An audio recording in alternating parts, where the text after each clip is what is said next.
You're listening to PetLifeRadio.com. Welcome to Animal Rights on Pet Life Radio. This is your host, Tim Link, and I'm so glad you're joining us today.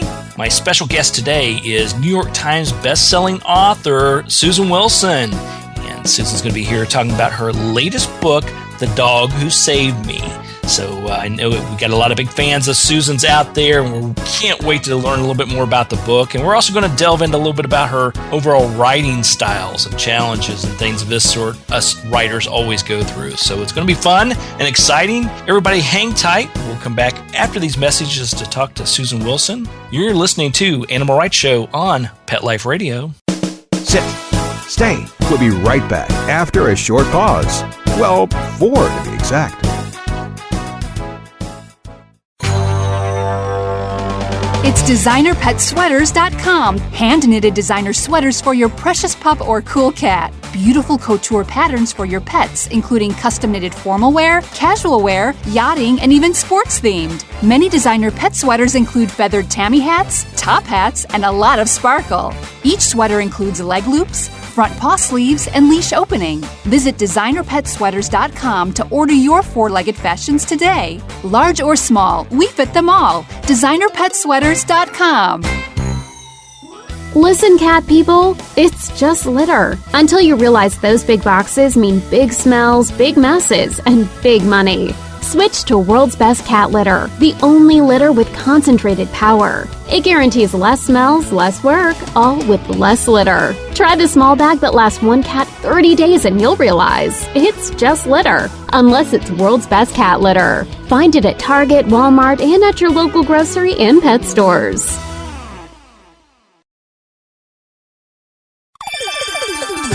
Let's Talk Pets on PetLifeRadio.com. Welcome back. Welcome back to Animal Rights on Pet Life Radio. Joining me now is author Susan Wilson and talking to us about her latest book, The Dog Who Saved Me. Susan, welcome to the show. Well, thank you so much for having me again. I think this makes the 3rd time, which is wonderful. I do so appreciate your interest. Oh, we love having you on the show. We appreciate it very much. And 3rd time's a charm. So maybe I'll hit you with some extra hard questions. You never know. Be careful. No. No, we try to make it as easy as possible out there. That's the way we like it, and I'm sure that's the way everybody likes it. So exactly. So tell us about the latest book, The Dog Who Saved Me. Well, it's actually a story about a man who has moved as far away from his past as he can get. He comes from a small town. His father was known as the town drunk. His brother is a felon, a drug dealer, and he has taken another path entirely and become a Boston police officer and a canine handler. And when we meet him, his name is Cooper Harrison. When we meet Cooper, he is in a depression and really post-traumatic stress because of a tragedy where he has lost his best friend, his dog, Argus. And he, even though it's been about 6 months, is really unable to pull himself out of the funk that he is in. And so he loses everything, really. He gives up his job. His wife has had it with him. She's been pushed to the wall, really. Mm-hmm. And he is suddenly given an offer of a position back in his hometown of Harmony Farms, which is a fictional town somewhere in Massachusetts. And the job offer is that of animal control officer, which he resists. He resists 3 times, and finally he realizes that he needs to do this. So he goes home. So it is Return of the Native. He goes home thinking that he will have nothing to do with his father. He will have nothing to do with his brother, who is at the time when he comes home is still incarcerated. And the story is really learning to forgive and be forgiven. And along the course of the way, as the animal control officer, he encounters a yellow dog who has gone feral, who has had its own trauma and he's a very panicked animal, and he's been living wild, and Cooper realizes as winter begins to come on that he needs to get this dog, to find him and to get him out of the woods and to save him. And it becomes his quest. He even refers to it as his Ahab-like quest to get this dog back and bring him to safety. So, and that in and of itself is actually a metaphor for himself. But That's the nutshell. There you go. So it's packed full of life lessons. I do know that. I wanted to ask you about the books in general. How did you come up with this book? Because obviously each of your books, we have dogs in each of the books. That makes it a winner. I love it. But how do you sit back? Because each one of them are standalone books. Each one, you could pick this one up compared to one of your earlier novels. It would still read the same. It wouldn't be necessarily a building block like you're missing out on something. So how do you go about coming up with that type of idea? Is it an epiphany? Is it something building upon? Talking with the editors? How does that work? A little bit of all of that, I have to say. For this particular one, I live in a small town myself, in a small place, and to me, the animal control officers are much more than the old, the idea of the dog catcher or any of that. I mean, these people work really hard, and they get not a lot of respect, and some of the things that they have to do and some of the people they have to deal with are very difficult. And I thought, that it's really a cool job in its own way, and it's under the radar because everybody says, the dog catcher got me, I didn't license my dog, but in fact, these people are providing a service that is really, in some ways, very heroic. So I really kind of wanted to pursue that, and I will say that my agent actually was a little bit hesitant about this because her feeling was dog catcher. These are tough people. And I said, no, it's really, you got to think about it. You really have to see that, these people put themselves on the line. They get between very angry people. They sometimes have to do very difficult things and all of that. And I really felt that, Cooper thinks the same as my agent did, that this is just a podunk job. This is just rescuing, cats out of trees and all that. And he learns very early on that it really isn't about the animals. It's about the people and the animals. So that was what was the story that was in the back of my mind, was kind of giving these really unsung heroes a story. I mean, I've read certainly memoirs of animal control people, and I've certainly watched it on TV, but this was personal. It was, just giving this fictional character the realization that this was a good job in the end. Although, I will say this, he does not stay with it, but that's telling you the story. Shh, quiet, Susan. Part of Cooper's problem is that he refuses to go back to his original job because he's so traumatized by what happened. And so he has to heal from that as well as his physical injuries and all of that. So there you go. I don't know if that answers the question, but absolutely. They evolve with trigger suggestions and all that kind of a thing, and it's kind of the mystery of writing, isn't it? Yeah, it is, and that's the thing I'm always fascinated about because I know for me, I come up with what I think are great ideas at the time, and I jot them down in my journal, and I jot down maybe even a sample, title or something, and start to put it together. And unfortunately, I'm the type of writer that I like to present it to my publishing house before I actually think it through. And unfortunately, they're kind enough to say, "Well, that's really nice, Tim, but no, go back to the drawing board. Give me another one. What else you got on the shelf?" That's part of it, but that's part of the journey. I mean, I certainly have that. I mean, I run some ideas, and they're always polite. Well, yeah, maybe. But once you hit that idea, and you are working with a good editor and a good agent, then you tease it out. And they'll say, well, give me a synopsis. And that's when you begin to get the meat into it. And as you know, as you write these things, the discovery happens as you go along. That's right. The small idea can take a life of its own. It could stay on the path that you originally thought it was going to be, but often it diverts off into something entirely different than you even imagined. Absolutely. I couldn't agree more. In fact, I would say out of the 9 books that I've published and the one I'm working on now, it's like, that's not the story I thought I was going to write, but there you go. There you go. Now, you talked a little bit about the Cooper's healing process and the healing power, and I know in the book you talk about, sort of the healing power of the human-canine bond that develops. Expand on that a little bit about how that actually happens, not only in the book, but in life in general. Well, I think it's pretty well documented that there is some magic, and I'm going to use that word advisedly, that happens not with every single pet person and their animal. I don't think that happens with everybody. But I think that if you're with your animal and you are open to just being persuaded that this animal is concerned with you as well, then I think the bond is there. I really do. I mean, there are certainly dogs that are not interested in bonding with their human beings, but most of them are. And I love looking at, people's stories on Facebook and talking to, particularly I think there's a certain, subset of humanity that is open to this kind of a thing. And I think they tend to be people who have difficulty with other attachments, and their dogs are their lives. And that's not a bad thing. That's companionship. That's somebody to care about. That is someone who cares about you, and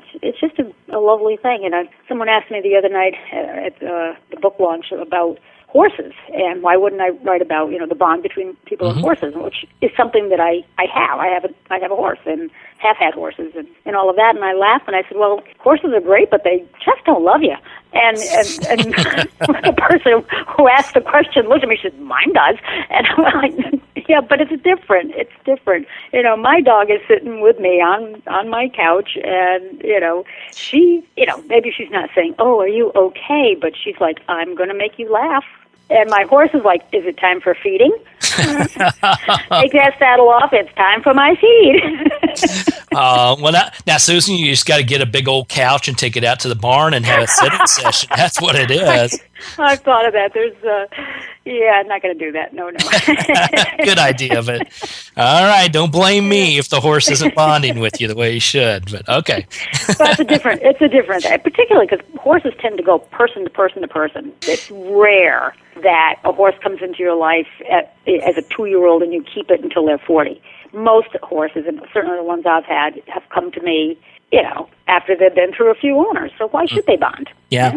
Yeah, it's interesting. And I think I think there is a great bond between people and all animals, whatever animal they have in their life. There's a reason for the animal to be there, and there is that bond. And I've always thought it was fascinating with horses in particular, the fact that you're right. They go through a lot of owners, and I would always have a hard time with that. I would tend to want to, this is my horse, and it's going to be my horse unless I leave this world before they do. Right. Well, that's why I keep paying for the one I don't use, and it's just a different dynamic. It really is, and absolutely, horse people, and I'm going to stick my neck out here and say mostly horse women really do bond with their animals, and I certainly have with Maggie, but it's a different kind, it's a different level. No, I agree with you totally. I mean, your dog is there with you all the time. They tend to choose to be there, whether you want them there or not. Usually when you're on the phone and you're busy, they're right there. Yes. Oh my gosh, yes. I've got the door shut. She can't get in. But, sure, my dog follows me around. I go to my office, and she gets into her bed, and she stays there until 11:30, and then she gets up, and she starts hitting me with her nose or her paw, and she says it's time to go for a walk. And then after lunch, we have reading time or whatever, and she goes to her bed. And, I mean, it's a routine. She wants that routine. She is very particular about her routine, and at a certain hour of the evening, she wants my husband and I to go downstairs to the TV room and to get on the couch. Because it is time. It is time. And if we don't do that, she gets very upset, and she starts doing things like going to the back door to ask to go out and then not going out. She's very demanding. She's a terrier. Oh, yes. Well, I've got a couple of schnauzers. Oh, yeah, I've got schnauzers, so I definitely know. Yeah, we were in the office till 5:45, and usually the cutoff time is 5:30. So 5:30, everybody started getting antsy. Squeaky toys came out. Oh, yeah. I can just see it. That's right. Wait a minute. If you're not doing what you're supposed to do, I'm going to do something else. That's right. I'm going to let you know about it. All right. Well, I tell you what, we're going to take a quick break. We'll come back and continue our conversation with author Susan Wilson right after these messages. You're listening to Animal Rights Show on Pet Life Radio. Sit. Stay. We'll be right back after a short pause. Well, 4 to be exact.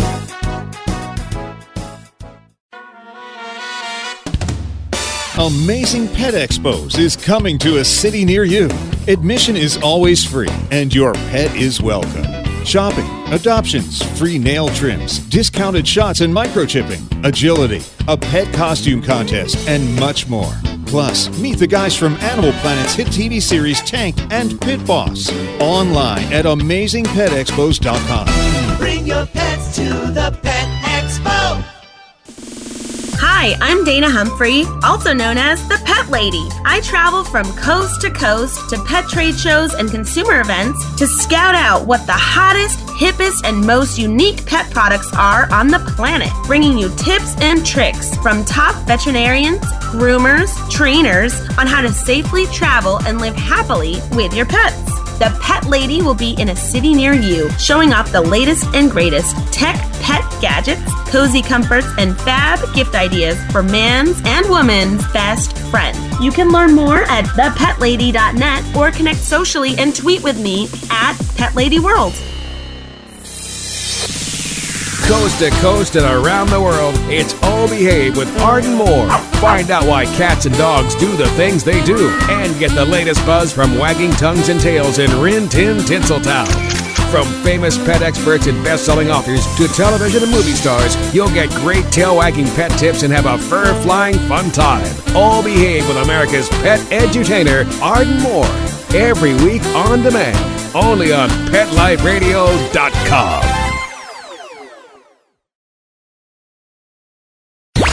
Let's talk pets. Let's talk pets On Pet Life Radio. Pet Life Radio. PetLifeRadio.com.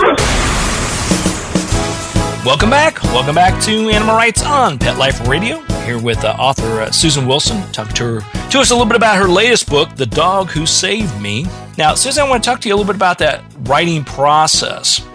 As far as when you're putting together a new book, and you're sitting down and putting, like you said, together the synopsis and putting together all the pieces of it. Writing the books now, like you have, I mean, is it become a little bit easier? Do you have a process that flows really easy? Or sometimes is it challenging because you're trying to make, The Dog Who Saved Me different from, One Good Dog or The Dog Who Danced? How does that process work for you?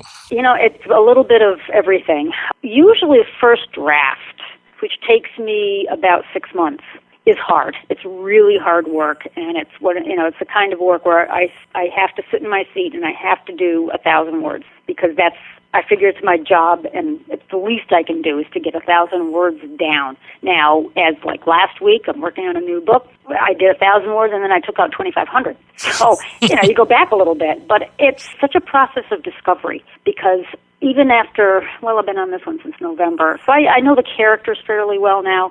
So I just have to kind of bend them to my will, and that's, sometimes you kind of hit the wall and you say, this isn't going where we wanted it to go. What's going on? It's not going in a better direction. It's not going in a worse direction. So that's the hard part. When I get that first draft done, and I will say that I always work with my agents and my editor about 2/3 of the way through, let them look at it, and we talk about it, and I depend on them for their insights and their input. Not that they're going to say do this or do that, but they will throw out some questions to me, which are triggers, and it's great. Once that's all done, then the best part is going back through it and revising it and honing it. And what I've discovered at the end of the first draft is what the actual theme is, what the point is, and then I can go back and kind of thread all of that back through, and that to me is the best fun. It really is. I mean, that's the hard part is the first draft. Absolutely. Right, getting it done. Oh, killer. Yes. Now, the process as far as timing is concerned, obviously, is it typically a 6-month process to get the first draft done? It's about a year. I mean, the first draft should be between 6 and 9 months. And when I say first draft, I mean that may be 3/4 of a book, and then I go back. After that, it's, once I've kind of gotten the blessing from my editor, then the revision part can be a month, 2 months. It's not very long. So really the whole process is roughly a year, maybe a little bit more than a year. And then, of course, it goes into, goes to the editor who does the line edits, right. The line editing and all that, and that's, kind of pro forma. Yeah. And that's not too bad. So, really, from the time a book is complete, it's another 6 or 8 months before it comes out. So it's a long process, but it's a good one because we do have a routine going now, and so I know what to depend on, what's going to happen next. There's no mystery anymore. Right. Well, Yeah. then going back to it, you got your process down. It takes you a year to write it. It goes through the editing. It gets published. So this one, The Dog Who Saved Me just released. But you said you've already started on your next one. So, Oh yeah. do you ever catch yourself saying, "Yeah, the pit bull on the cover"? The yellow lab on the cover. Is it hard? Do you have to have notes when you're going through interviews, saying, "Okay, here, this is Which book the am I book." talking? Yeah, Oh, exactly. Yeah. I do. In fact, last Friday I had my, the first book talk, and I've been working on the other book for up until Wednesday, and I thought, I need to stop for a minute here because that's where my focus is on the new book that nobody knows anything about, and I'm enthusiastic about that, but I really need to go back and look at this book. So I sat down and I actually thumbed through the book and read some stuff out loud and kind of got my juices flowing again about the book, The Dog Who Saved Me, because my mind is wrapped up in the next book, and it's really kind of a bizarre. And people will say, "Are you writing?" And I'm like, "Yeah." Yeah, I got one out. Oh, gee, I've forgotten. We just had a book. That's right. Because it's been 6 months or more since we got that between covers, and I knew it was coming out, and we sat on it. So. What is? I always find it fascinating. I mean, most everything I write is nonfiction, so it's part of the the work I do with animals, etc. So it's part of I deal with these things on a daily basis. So I should, if I know what I'm talking about, I should have the answers. But there are things that I put in an article or put in a book that I have to think about for a second, thinking, did I actually add that one to this book, or was that the other? Yeah. And so I'm like you. I have to sort of do prep work and reread what I've written and make sure I understand exactly what I'm talking about before And you're probably putting out a lot of words in a variety of places, and you've got to kind of keep track of all that. Yeah, it is. Telling the truth. Yeah, exactly. I have to admit, the other day, nonfiction stuff's hard. That's right. You got to make sure you're accurate on that stuff. But somebody the other day, an article of mine got posted, and somebody on Facebook grabbed it and sent it to me and said, "Congratulations." Well, it was something I had written many, many months ago. And I was like, "Oh yeah, thank you. I kind of remember this now." So that's good. I guess if I'm keeping busy, so that's a good thing. That's a good thing. That's a very good thing. Especially getting reposted, always a good thing. Always a good thing. I like it. Now, Susan, when everybody go out and pick up a copy of The Dog Who Saved Me, and then when they read this book, what do you hope they walk away with? Is there a key message or something you would hope that they feel good about, or what have you? I think my key message is always that when a person shuts the book, final page, says, "Wow, I really liked that because the characters were believable and the situations were real and it touched my emotions." And that's all I need. That's all I need. And that they really, I'm not teaching lessons, but I hope that people say, "You know what, this town drunk who reformed himself, I kind of know somebody like that. I could maybe be nicer." That kind of thing, Yeah. These are not moral stories. They're just human stories, really. The dogs are always integral to the story, but at heart, they are all about human beings and their relationships with each other. Yeah, absolutely. I applaud you. You do a great job with getting that across. It's a nice flowing, your work that you do, and particularly in this book, The Dog Who Saved Me, it flows nicely. It's a nice story. It's one where when I'm done with that last page, I'm not wishing I had those hours or days back in my life. So that's good news. That's always a high praise indeed. Well, that wasn't a waste of time. Exactly. That's what I went, next endorsement, call me. I'll give you that one. And that wasn't a total waste of time. No. But it is those lessons, those life lessons, and being an animal lover and a dog lover. It's one of those things where I glean little things from it, and I do, like you said, reflect on people that I know that have challenges, and even often had the challenges that are mentioned with the characters in the book. And it sort of gets you a little bit a new perspective on it, or refreshes your perspective on it, and it maybe makes your heart a little bit more kinder. So. Big kudos for that. For that a little bit, anyway. That's right. Yeah, that's right. We can always use a little bit more refresher on keeping a kind heart, I think is the key. Mm-hmm. Well, Susan, where can people find out more about what you've got going on, your events, and picking up a copy of the book, The Dog Who Saved Me? Well, I'm on Facebook. Just look up Susan Wilson Author. I think that's the best way to find it. There's so many of us Susan Wilsons. we're a common lot. And then also Susan Wilson Writes is my website, so www.susanwilsonwrites, and that will bring you to events and thoughts and things like that. So there's actually Twitter too, but I'm not entirely sure how that works. I think, most of us don't. But in any case, go follow Susan on Twitter. Check her out on Facebook, Susan Wilson Author, and obviously go to her website, SusanWilsonWrites.com. If there's an event in your area, definitely go meet her in person and get you a nice signed copy of the book. And if not, listen to this show and other shows and find out more about what she's got going on. But great job with it, Susan. Everybody pick up a copy of The Dog Who Saved Me. It's going to be a great read for you. And big kudos, another great success for you. Well, thank you, Tim, and I really appreciate your having me on. It's just terrific. I enjoy it so much. I love our conversations, and I love looking at your writing. So we'll keep at it here.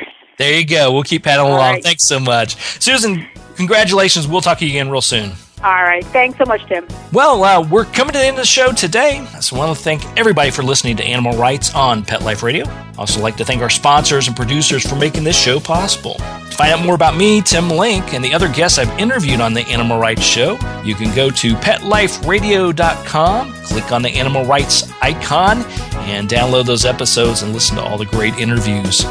And while you're there, make sure you check out all the other wonderful shows and hosts and everything on Pet Life Radio. That's PetLifeRadio.com. If you have any questions or comments or ideas for this show, please email me. You can email me at tim@PetLifeRadio.com. It's tim@PetLifeRadio.com, and I'll be glad to answer your questions, entertain your comments, and bring on the people you want to hear from most. So until next time, write a great story about the animals in your life. Share it in a blog, article, or in a book. And who knows, you may be the next guest on Animal Rights on Pet Life Radio. Have a great day.